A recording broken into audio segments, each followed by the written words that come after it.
bonjour, je m'appelle Daria, je viens de Paris et je suis enseignante donc dans un collège en banlieue parisienne. Me concernant, c'est tout. Ok, super. Merci. Et comment avez-vous connu Jada? Moi, j'ai connu l'association grâce à une amie qui m'en a parlé parce que moi, ça faisait longtemps que j'avais envie de faire de l'humanitaire et en plus de découvrir le continent africain que je connaissais très peu finalement.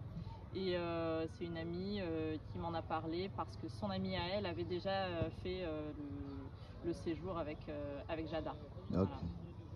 merci. Alors, pour un premier temps, comment avez-vous organisé votre voyage? C'est allé un peu vite, c'est pour ça qu'Augustin m'en voulait un peu, parce que finalement ça a duré, j'avais 3 mois pour faire les papiers, acheter les billets d'avion, etc. Mais finalement tout s'est fait à temps, donc voilà. Quelles sont les démarches que vous avez faites en France avant votre départ? Les seuls que j'ai eu à faire, c'était tout ce qui était vaccin et la prescription de médicaments Malarone pour le paludisme. Voilà, c'est la seule démarche. Qu'est-ce qui t'a motivé à devenir bénévole au sein de notre association au Togo? C'était un peu déjà ce que je disais tout à l'heure. J'ai toujours voulu faire de l'humanitaire et en plus visiter le continent africain. Et je me suis dit que là, Jada, c'était une asso de confiance en fait, puisque quelqu'un de mon entourage avait déjà fait l'asso, enfin déjà fait la mission. Donc voilà, c'était ça qui m'a motivée principalement. Ok, merci. Quelles étaient tes attentes en arrivant ici au Togo? Mes attentes,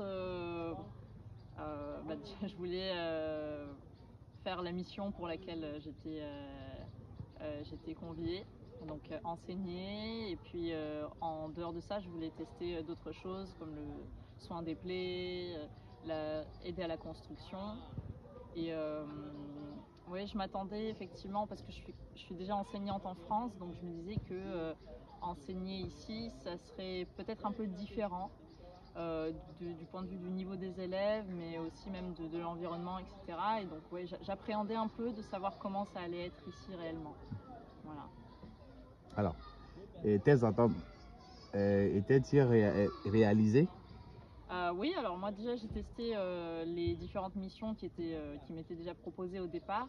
Alors je regrette un petit peu de ne pas avoir testé la mission d'alphabétisation des personnes âgées, puisque tu m'en avais parlé au départ et finalement ça s'est pas fait.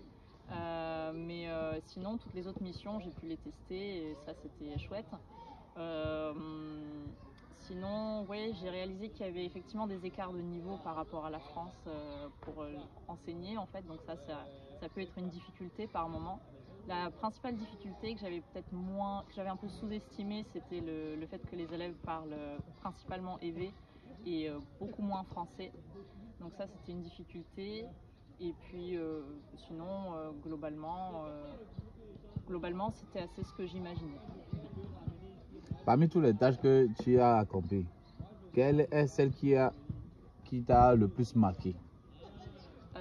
Alors marqué d'un point de vue peut-être sentimental, je dirais que c'était l'enseignement, parce que c'est un peu ce que je fais, c'est ce que je fais en France, et pouvoir me réadapter à un nouvel environnement, ça c'était assez marquant. Et les élèves sont vraiment très mignons, c'est adorable de leur faire cours.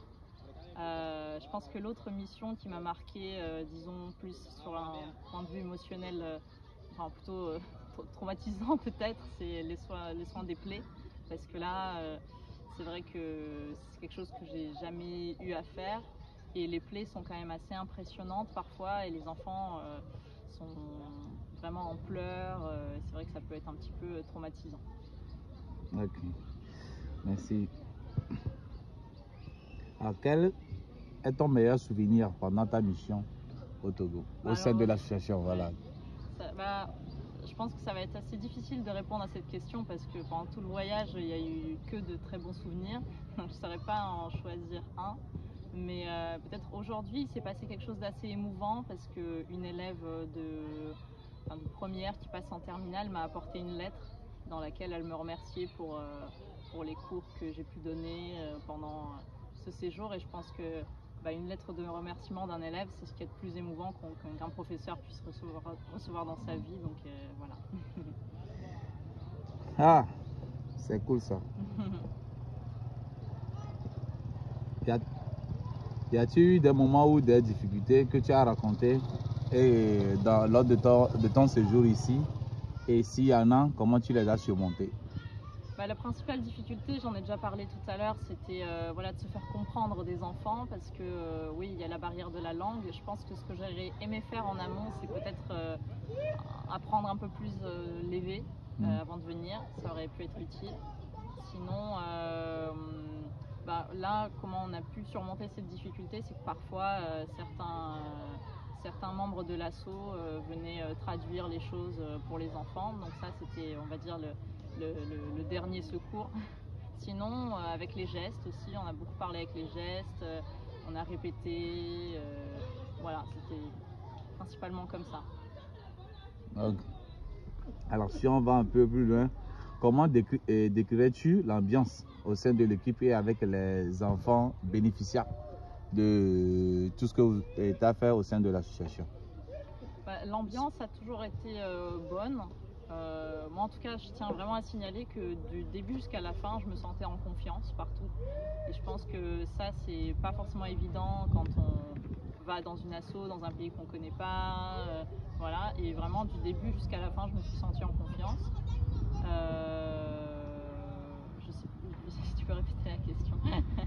Ouais, comment décrirais-tu l'ambiance au sein de l'équipe? L'ambiance, ouais. Plutôt bonne, oui. Je pense que je me suis bien entendue avec les membres de l'asso. Avec les enfants, c'était vraiment chouette parce que même si, c'est des enfants, donc même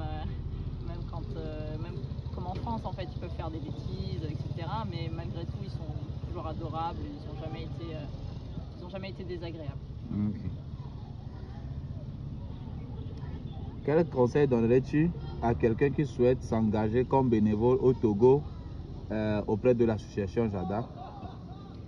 Je pense que le premier conseil, c'est celui que j'ai déjà évoqué. Si c'est pour une mission d'enseignement, peut-être prendre un petit peu apprendre un petit peu de la langue, en fait, apprendre un petit peu l'évé. Même si c'est pas forcément nécessaire, mais c'est bien aussi quand même pour pouvoir se faire comprendre les enfants.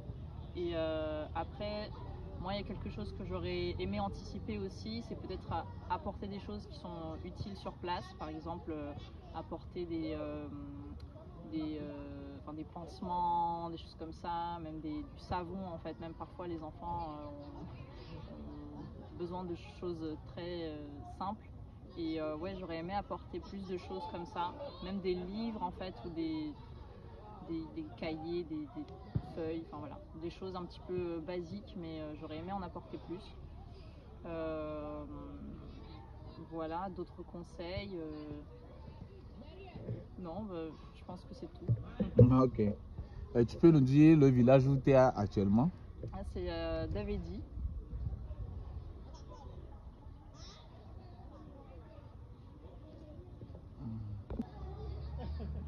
Alors,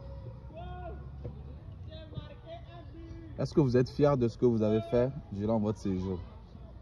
Oui, je pense que je le suis.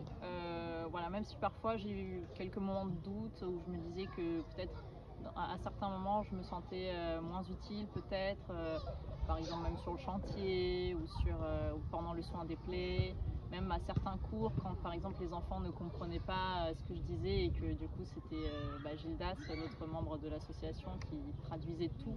Là, je me sentais parfois un petit peu inutile, mais en fait avec le temps et puis en réessayant, en s'y prenant d'une autre manière, c'est vrai que là j'ai senti à plusieurs moments où voilà, j'étais bien dans ma mission, j'étais à ma place, voilà. Ok, pour terminer cette vidéo, est-ce que tu aimerais remercier quelqu'un particulièrement de ta famille, de loin, de l'association ou de n'importe où? J'aimerais bien déjà dans un premier temps te remercier, Augustin, pour toutes les démarches que tu as faites pour me faire venir ici au Togo et pour l'accueil. Remercier tous les membres de l'asso qui étaient là pour nous encadrer parce qu'ils l'ont très bien fait. Vraiment, comme je le disais au début, on se sent vraiment en confiance dès le début jusqu'à la fin, et ça c'est super agréable.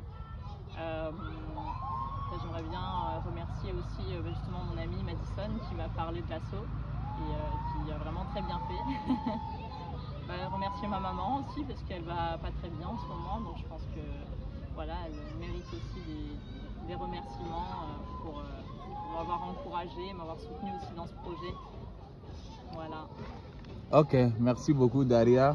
Un mot russe pour terminer. Спасибо, до свидания.